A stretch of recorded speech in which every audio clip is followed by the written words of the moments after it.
بسم اللہ الرحمن الرحیم۔ السلام علیکم ورحمۃ اللہ۔ عالمی طاقتور اداروں نے آخر کار اس حکومت کی دھجیاں اڑاتی ہیں اور شہباز شریف کو یہ بتا دیا ہے کہ تم اس قابل ہی نہیں ہو کہ تم حکومت چلا سکو یا ملک چلا سکو۔ اس سے پہلے آصف علی زرداری نے سیم یہی باتیں آصف علی زرداری کی جانب سے کی گئی، اس گورنمنٹ سے متعلق، اس حکومت سے متعلق، شہباز شریف سے متعلق۔ اور آصف زرداری نے سب سے پہلے، آصف زرداری تو ویسے ہی اس حکومت کا سب سے بڑا اتحادی ہے، وہ اس حکومت کا سب سے بڑا سپورٹر ہے، کیونکہ یہ جو حکومت کھڑی ہے یہ آصف زرداری کے سپورٹ، حمایت اور ووٹ سے کھڑی ہے۔ تو آصف زرداری نے سب سے پہلے کہا کہ یہ اتنا نکمہ آدمی ہے، یہ اتنا نااہل آدمی ہے، یہ اتنا بیکار آدمی ہے اور یہ حکومت نہیں چلا سکتا، ملک نہیں چلا سکتا۔ سیم یہی باتیں جو ہے آج عالمی طاقتور ادارے نے، فچ نے کی ہے، اور اس نے نہ صرف اس حکومت کو اڑا دیا ہے بلکہ انہوں نے بتا دیا ہے کہ یہ کتنے گھنٹوں کی مہمان ہے شہباز شریف کی گورنمنٹ۔ اور دوسرا یہ کہ انہوں نے اسٹیبلشمنٹ کو پیغام دیا کہ آپ تو کم از کم ہوش کے ناخن لیں، آپ تو کم از کم سمجھداری سے کام لیں، آپ تو کم از کم جس کا جو مینڈیٹ ہے وہ واپس کریں، اور جس کی جو گورنمنٹ بنتی ہے، جس کو حکومت ملنی چاہیے، وہ آپ اس کو واپس کریں۔ انہوں نے لا کے یہاں پر یہ پلیٹ میں رکھ کے اس حکومت کو لا کے بٹھا دیا ہے، پلیٹ میں رکھ کے ان کو حکومت دے دی ہے۔ یہ لوگ نہ 9 کے نہ 13 کے، نہ ان کے پاس اہلیت ہے، نہ ان کے پاس کوئی اتنی قابلیت موجود ہے کہ یہ ملک چلا سکیں۔ اب عالمی ادارے فچ نے اہم ترین رپورٹ جاری کر دی ہے، اور اسٹیبلشمنٹ نے بھی اپنا پلان جو ہے بے نقاب کر دیا ہے، اسٹیبلشمنٹ نے بھی بتا دیا ہے۔ فچ نے کہا ہے، فچ نے 3-4 باتیں کی ہیں۔ ایک تو اس نے کہا ہے کہ عمران خان کو غیر آئینی طریقے سے، غیر قانونی طریقے سے جیل میں رکھا گیا ہے، اور دیکھ لیں کہ عالمی ادارے، طاقتور ادارے اب وہ خود عمران خان کی حمایت اور سپورٹ میں سامنے آ رہے ہیں۔ پہلے تو یہ کہتے تھے کہ جو امریکی قرارداد منظور کی گئی، انتخابات کو فراڈ قرار دیا، انتخابات کو جعلی قرار دیا، اور جس کے نتیجے میں یہ جعلی گورنمنٹ، شہباز شریف کی گورنمنٹ وجود میں آئی، شہباز شریف کی گورنمنٹ جو ہے وہ سامنے آئی، انسٹال کی گئی۔ پہلے تو امریکی قرارداد باقاعدہ طور پر پیش کی گئی اور امریکہ نے اس حکومت کو اڑا دیا۔ انہوں نے کہا کہ یہ ایک جعلی اور فراڈ الیکشن کے نتیجے میں آنے والی گورنمنٹ ہے۔ تو اس کے اوپر انہوں نے کہا کہ وہ تو عمران خان نے، وہ تو پی ٹی آئی نے وہاں پر لابنگ کی ہے، انہوں نے تو وہاں پر لابنگ فرم ہائر کی ہے، انہوں نے تو بڑی لابنگ کر کے، اس کا مطلب ہے کہ وہ اس بات کا کریڈٹ عمران خان کو دیتے ہیں کہ عمران خان کی پاپولیرٹی، عمران خان کی لابنگ کتنی تگڑی اور کتنی مضبوط ہے کہ اسرائیل جیسی طاقتور ریاست آج تک پچھلے 75 سالوں کے اندر اتنی بڑی قرارداد امریکی عوامی نمائندگان سے پاس نہیں کروا سکی جتنی بڑی قرارداد عمران خان نے پاس کروائی۔ تو پہلے تو ان کو اس بات کا اعتراف کرنا چاہیے کہ عمران خان اتنا طاقتور اور عالمی سطح پر اتنا مقبول لیڈر ہے، یہ پہلی بات۔ دوسری بات یہ کہ یہ جو اب فیچ کی جانب سے رپورٹ جاری کی گئی ہے، اس حکومت کی نااہلی،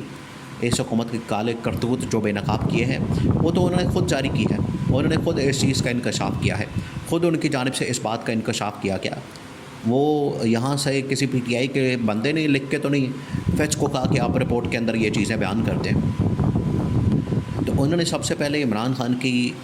جو گرفتاری، عمران خان کی جو پابند سلاسل اسیری ہے، اس کو غیر آئینی، غیر قانونی قرار دیا، اس کو کہا ہے کہ یہ غیر آئینی، غیر قانونی ہے اور اس کی کوئی حیثیت نہیں، اس کی کوئی اہمیت نہیں، اور عمران خان ہو سکتا ہے کہ اس سال کے اندر اندر باہر آ جائے، یہ پہلی بات۔ دوسری بات انہوں نے کی ہے کہ اس حکومت کے بس کی بات ہی نہیں کہ یہ پاکستان میں سیاسی معاشی استحکام لا سکے۔ یہ فیچ نے باقاعدہ طور پر اپنی رپورٹ کے اندر جو 3 بڑے پوائنٹس ہیں، 3 بڑے پوائنٹس، اس کے اندر پہلا پوائنٹ عمران خان کی رہائی، دوسرا پوائنٹ ہے کہ پاکستان میں جو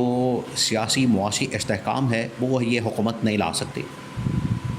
انہوں نے کہا ہے یہ حکومت اس وجہ سے نہیں لا سکتی کیونکہ یہ 2 نمبر جعلی حکومت اور عوام کے مینڈیٹ سے محروم حکومت ہے۔ اسٹیبلٹی وہ گورنمنٹ لائے گی، اسٹیبلٹی اور استحکام وہ گورنمنٹ حکومت لا سکتی ہے جو کہ جس کے پاس مینڈیٹ ہوگا، جس کے پاس عوام کی سپورٹ ہوگی، عوام کا ووٹ ہوگا، وہ یہ مینڈیٹ اس کو آپ واپس کریں گے، تب یہ ملک کے اندر استحکام آ سکتا ہے۔ تو انہوں نے دوسرا پوائنٹ بھی بڑا ویلڈ، بڑا ہی اپ ٹو دا مارک اور عوام کی خواہشات اور امنگوں کے مطابق اور عین جمہوریت کے مطابق۔ تیسرا جو پوائنٹ انہوں نے کہا کہ یہ جو حکومت ہے شہباز شریف کی، یہ ٹوٹل گھنٹوں کی، یہ چند دنوں کی مہمان ہے، اور اب اس حکومت کو جانے سے کوئی نہیں روک سکتا۔ یہ اب حکومت جانے والی ہے، اسی چیز کو مد نظر رکھتے ہوئے اسٹیبلشمنٹ نے، آرمی چیف نے اور جو ٹاپ ملٹری کمان ہے ان نے ایک پلان بنا لیا کہ اس حکومت کے جانے کے بعد ہم نے کون سی حکومت یہاں پر انسٹال کرنی ہے۔ دیکھیں، پہلے بھی آپ نے جو نگران حکومت انسٹال کی انوار اللہ کاکڑ کی، وہ تجربہ بھی ناکام ہوا، وہ 6-7 مہینے 8 مہینے چلی۔ اس سے پہلے یہ پی ڈی ایم کی 18-20 مہینے حکومت چلی، ٹوٹل یہ 2 سال کا عرصہ ہو گیا، اور اب یہ 6 مہینے 2.5 سال ہو گئے۔ تجربات پر تجربات ہو رہے ہیں اور ملک کو ایک لیبارٹری بنا دیا۔ تو یہ جو تجربات ہیں یہ ناکام ہو رہے ہیں مسلسل، اس کی کامیابی نہیں ہو رہی۔ اب انہوں نے نیا ایک تجربہ کرنے کا فیصلہ کیا ہے کہ ایک نئی حکومت بنائی جائے، نئی حکومت کا قیام عمل میں لایا جائے، اور شہباز شریف کی حکومت تو ڈیلیور کرنے میں ناکام ہو گئی ہے، تو نئی جو حکومت ہے اس میں ہو سکتا ہے کہ جہانگیر ترین کو وزیر اعظم بنا دیا جائے، اس میں پھر یہ انوار اللہ کاکڑ کی طرح کسی بندے کو نیچے سے اٹھا کے اس کو وزیر اعظم بنا دیا جائے، اس کو وہاں پر لگا دیا جائے، یا پھر اندر سے کسی بندے کو اٹھا کے تو اس کو وزیر اعظم بنا دیا جائے۔ تو وہ بھی ٹوٹل 4 سے 6 مہینے چلے گا سسٹم اور نظام۔ یہ آپ نے ذہن میں رکھنا ہے۔ اگر کسی کا خیال ہے، کسی کے وہم و گمان میں ہے کہ وہ والا نظام چل جائے گا اور اس نظام کی وجہ سے حکومت چل جائے گی، ملک چل جائے گا، اکانومی چل جائے گی، تو یہ نہیں ہوگا اس طرح سے۔ نہ وہ چلے گی، نہ یہ چل رہا ہے، نہ انوار اللہ کاکڑ کی گورنمنٹ چلی تھی، اور نہ اس سے پہلے جو پی ڈی ایم کی گورنمنٹ تھی، پی ڈی ایم پارٹ 1، نہ وہ چلا تھا۔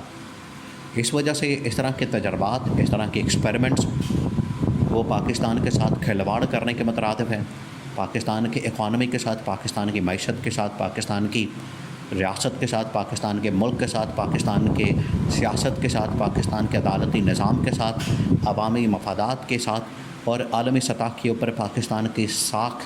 کے ساتھ کھیلنے کے مترادف ہے۔ یہ تمام تر چیزیں جو ہیں آپ کی ساکھ، آپ کی ریاست، معیشت کے اوپر گہرے اثرات مرتب کر رہے ہیں۔ تمام اقدامات، یہ جو